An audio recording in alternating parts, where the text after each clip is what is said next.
Russia.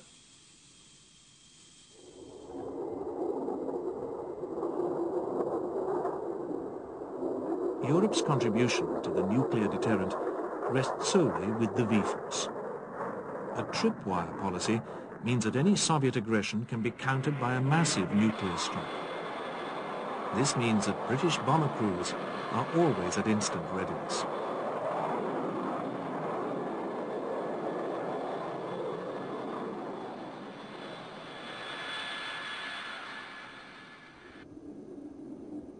The essence of V-bomber operations, and the aim of all crew training in the past, is to fly and launch missiles from high level. But in May 1960, new evidence of the development of Soviet missiles emerges.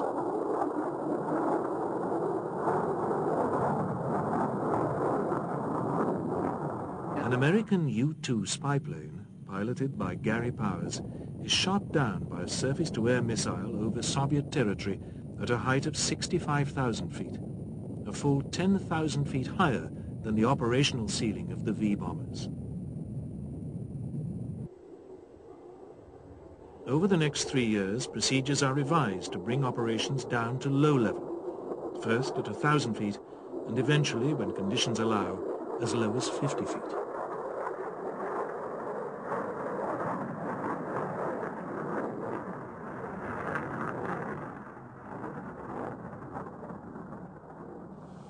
During this period, the RAF is getting to grips with a new fighter.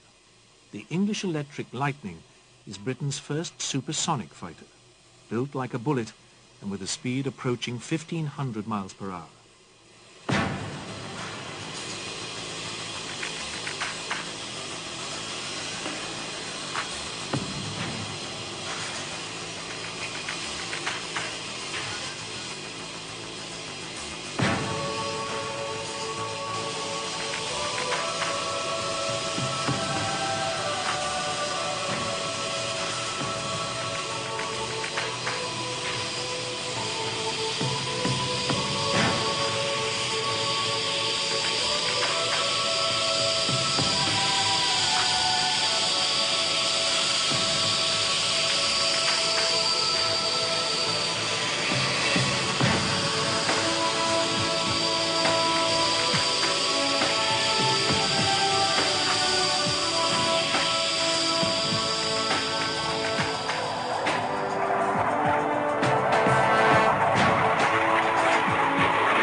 Lightning's Achilles heel, its lack of endurance, is a constant concern, and the aircraft would have proved totally inadequate had it been necessary to reinforce RAF commands overseas.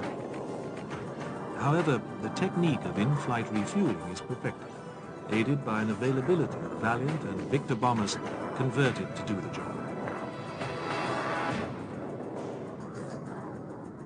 This, then, is the force designed to meet the Soviet threat during the dark days of the Cold War.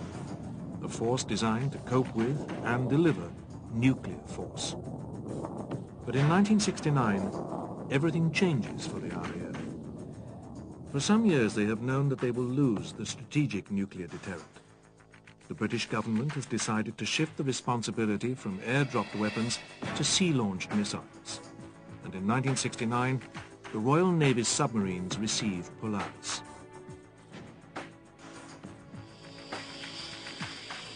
From this point, the RAF becomes primarily a tactical force, geared towards the defense of Western Europe in association with the other armed forces and with Britain's allies.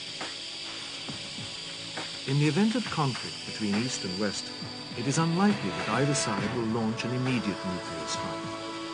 So NATO's forces are restructured to repulse a conventional Soviet attack.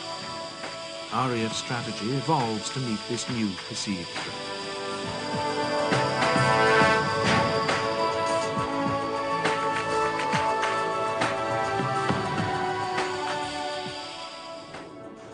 This is not, though, the end of the V-force. The series of advanced aircraft projects are cancelled, forcing the RAF to extend the life of the Vulcans and Victors. Joining them are new aircraft more suited to the new tactical roles. The RAF buys Buccaneers from the Navy. The Buccaneer is a proven, low-level tactical strike aircraft. It can fly below the radar, hugging the ground and withstanding the tremendous buffeting at heights of less than 200 feet. Fine aircraft that it is, the Buccaneer is the RAF's last purpose-built bomber.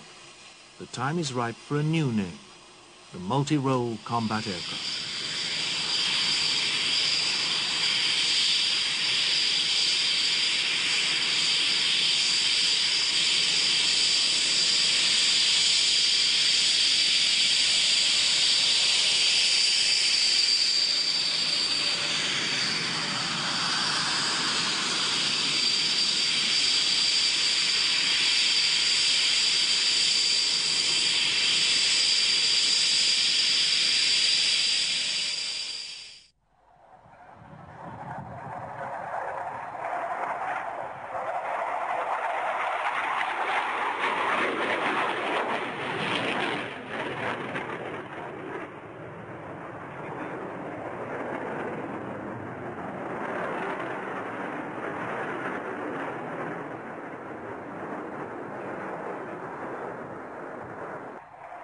In 1969, Britain receives its first McDonnell Douglas Phantoms.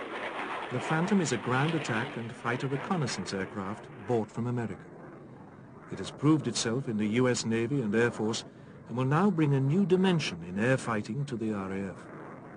Phantom is faster than the Hunter, flies higher than the Lightning, and can carry a bigger bomb load than the Camber. Over the next few years, the Phantom replaces virtually all of these aircraft. Also in 1969, the defence of Britain's sea lanes transfers from an ancient piston-engined aircraft to a modern jet. The venerable Avro Shackleton has been in service since 1951, grinding out maritime patrols of 22 hours duration. It still has a future as an airborne early warning aircraft, but now Nimrod takes over the maritime role.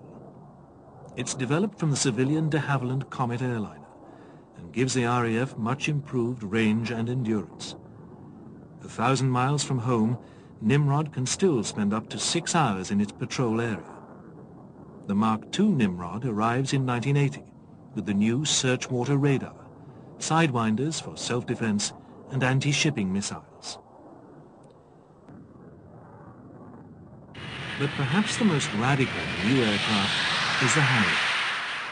Developed throughout the 1960s, the Harrier has the ability to take off and land vertically, as well as hover in mid-air. It is a real handful for pilots trained to fly anything apart from helicopters, but it soon becomes the aircraft of choice. Deployed to Germany, the Harrier's mission is close air support for the British Army. It can operate close to the Army units from a forest clearing or perhaps the outskirts of a village. This means that Harrier can give almost instant air cover, taking off, attacking the enemy, and landing ready for another mission in minutes.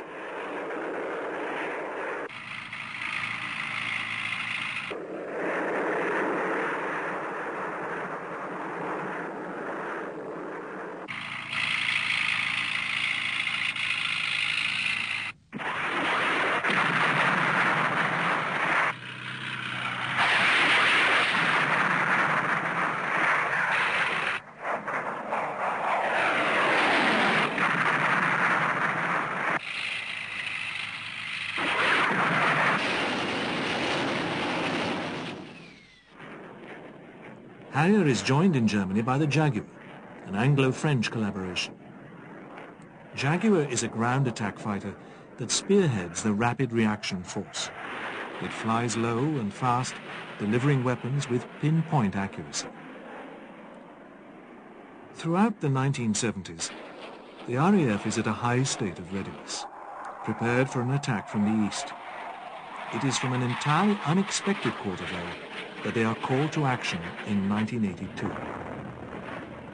On the 2nd of April, Argentinian forces land on the Falkland Islands in the South Atlantic.